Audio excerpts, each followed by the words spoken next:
حضرت عمر رضی اللہ تعالیٰ عنہ کے سامنے جب وہ مقدمہ آیا تھا کہ ایک گورنر صاحب ہیں اور وہ بڑا زبردست لباس پہنتے ہیں اور اس طرح کہ انہوں نے شاہانہ زندگی اختیار کر لی ہے، تو جناب عمر نے فرمایا ان کو ٹاٹ کا لباس پہنا کے اونٹ چرانے پہ لگاؤ، یہ اس عہدے کے قابل نہیں ہے۔ میرے پاس یہاں کچھ لوگ آئے، ایک محکمے سے وہ تعلق رکھتے تھے، تو ان میں سے ایک نے مجھے کہا کہ وظیفہ بتائیں جس سے ہم اللہ کے قریب جائیں۔ تو میں نے کہا آپ کے پاس تو بڑا زبردست وظیفہ ہے، سارا دن سائل آتے رہتے ہیں آپ کے پاس درخواستیں لے کے، آپ اللہ کی مخلوق کو چکر لگوانے چھوڑ دیں، مخلوق سے پیار کرنا شروع کر دیں، اللہ اپنے فضل سے اپنا قرب آپ کو عطا فرمائے گا۔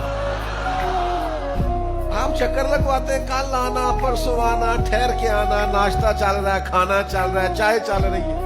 او خدا کے بندے، نبی پاک علیہ السلام نے فرمایا یہ مخلوق اللہ کا کنبہ ہے، اور خدا اس سے محبت کرتا ہے جو اس کے کنبے سے پیار کرے۔